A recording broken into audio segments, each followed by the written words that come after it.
Bonjour à toutes les filles de Sarah dans les 4 coins du monde entier. Que la paix de notre Seigneur Jésus soit sur chacun de nous. Nous sommes dans notre émission Les filles de Sarah. Nous allons parler de nous, des caractéristiques de notre royaume. Déjà, je vais dire à une fille de Sarah que tu es une guerrière. Tu es une guerrière et tu es sentinelle dans la maison de ton père, l'Élohim d'Israël, le Dieu de Sarah. Alors, écoute très bien, tu n'es pas comme tout le monde. Il y a plusieurs femmes, filles dans la famille charnelle, dans ce quartier où tu habites, dans cette église où tu te trouves, dans cette société où tu te trouves, dans cette nation.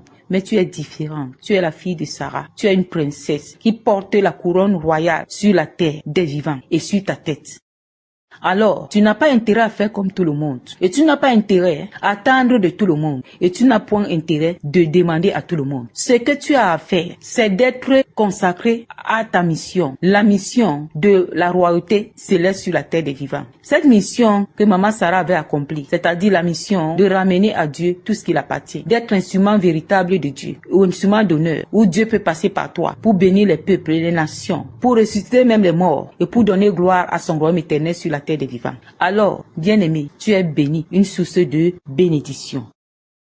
Puisque tu es sentinelle, tu es guerrière, le monde et tes ténèbres ne pourront jamais t'aimer. Et tout ce qui appartient à ce monde ne sera jamais ton ami, ni tes amis. Tu auras les ennemis. Ils se multiplieront partout où tu te trouveras. Parce que ton étoile est différente de toute autre étoile. L'étoile royale porte la marque royale, la marque de la victoire. Oui, alors cette étoile est parfois localisée par le monde des ténèbres, contrôlée aussi. Dieu par moments les laisse voir ce que tu es, pour les confirmer qu'il y a sur la terre des hommes qui l'appartiennent, et pour les faire comprendre que ce qui l'appartient est pour lui uniquement. Et il y a une loi qui est biblique, ne touchez pas, ne faites pas du mal à mes oies. Alors, cette parole te concerne. Et puisque tu es sur la terre pour accomplir une mission pas très facile, une mission au milieu des loups, soyez prudents. Une mission où tu te trouves dans la fosse au lion, comme Daniel y était, dans le parchemin de ta course spirituelle sur la terre des vivants. Il y aura toujours les lions qui vont chercher à te dévorer. Il y aura toujours des serpents qui chercheront à t'avaler. Il y aura toujours des alliances qui chercheront à t'attaquer. Il y aura toujours des missions qui seront données aux adeptes du diable, dans ta propre famille, dans ton lieu de service, dans ton quartier, partout, afin d'atteindre ta vie. Mais voici ce que l'Éternel, l'Élohim Israël te dit en ce moment. Le Dieu de Sarah te dit, dans Exode chapitre 23, nous prendrons à partir du verset 27. J'enverrai ma terreur devant toi. Je mettrai en déroute tous les peuples chez lesquels tu arriveras. Je ferai tourner le dos devant toi à tous tes ennemis. Déjà ce verset te donne la confiance envers ce Dieu, te donne le courage de continuer l'œuvre avec détermination et justice. Cette parole s'établit dans ma vie, dans ta vie, tous les jours, chaque minute, chaque heure, au nom puissant de Jésus-Christ de Nazareth. Nous poursuivons avec le verset 28 d'Exode 23. J'enverrai les frélons devant toi. Ils chasseront loin de ta face les Éviens, les Cananéens et les Étiens. Les Éviens, les Cananéens et les Étiens sont les différents types d'ennemis. Tu auras toutes sortes d'ennemis dans différentes catégories. Ils agiront d'une manière ou d'une autre. Alors Dieu te dit ici, il enverra les frélons devant toi. Ils chasseront loin de ta face les Éviens, les Cananéens, les Étiens, les jaloux, les orgueilleux, les adeptes du diable, les méchants, les sorciers, les antichrists. Tout ce monde-là, Dieu enverra les frélons pour les dévaster. Alors sois-en sûr que la mission que tu es en train d'accomplir, tu n'es pas seul. Il y a un Dieu qui combat à ta place. Et ce combat s'établit maintenant dans ta vie, autour de toi et sur ton chemin, pour te frayer le chemin, afin de dévaster les arbres qui t'étouffent, qui t'encombrent, l'embouteillage, les bouchons, qui t'empêchent d'avancer librement dans cette œuvre au nom puissant de Jésus. Peu importe les provenances, que ce soit dans la dimension de ta famille charnelle, maternelle ou paternelle, qu'ils soient balayés au nom puissant de Jésus. Nous sommes dans le verset 29. Je ne les laisserai pas en une seule année loin de ta face, de peur que le pays ne devienne un désert et que les bêtes des champs ne se multiplient contre toi. Je les chasserai peu à peu, loin de ta face, jusqu'à ce que tu augmentes en nombre et que tu puisses prendre possession du pays. Alors Dieu te rassure ici qu'il est avec toi du début jusqu'à la fin et que tu seras multiple, que tu seras prospère. Je dépose cette parole dans tout ce qui concerne la prospérité, l'abondance dans ta vie et les richesses. Au nom de Jésus, afin que main de l'ennemi ne puisse pas t'étendre pour toucher, ni même pas les yeux, ni même pas les flèches à distance, ni de près. Que tout cela soit sécurisé par l'Éternel Dieu au travers de ce verset, au nom puissant de Jésus. Nous sommes dans le verset 31.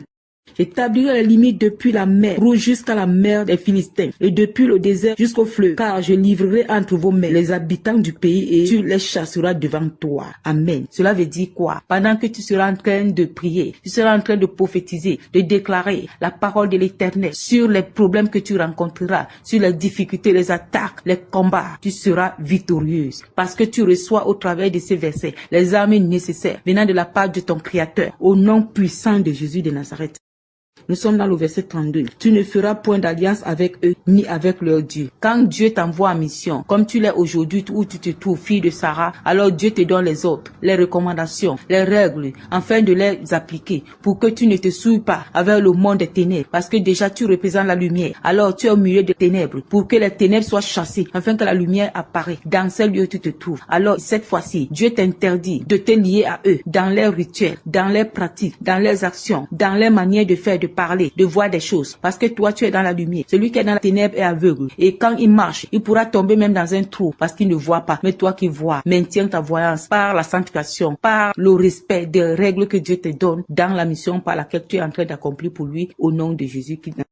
Le verset 33. Ils n'habiteront point dans ton pays, de peur qu'ils ne te fassent pécher contre moi, car tu serviras leur Dieu et ce sera un piège pour toi. Dieu te prévient. Pendant que tu es, Dieu ne dort ni ne sommeille. Car la Bible nous dit, mon peuple périt faute de connaissance. Ici, Dieu te donne la connaissance pour que tu n'arrives pas à périr, parce qu'il s'en sert de toi pour que d'autres personnes dans ce lieu des ténèbres, qui étaient dans le chemin de la mort, qui soient rachetées par lui et récupérées par lui. Alors, des ordres là soient installés, inscrits dans ton cœur, afin que ton âme les reçoive avec humilité et soumission, pour que ces œuvres soient accomplies fidèlement, afin que le nom de Dieu soit glorifié. Au travers de l'accomplissement de ces œuvres, tu fais la marque de la différence, là où tu te trouves, entre ceux-là qui connaissent Dieu et ceux-là qui ne connaissent pas Dieu.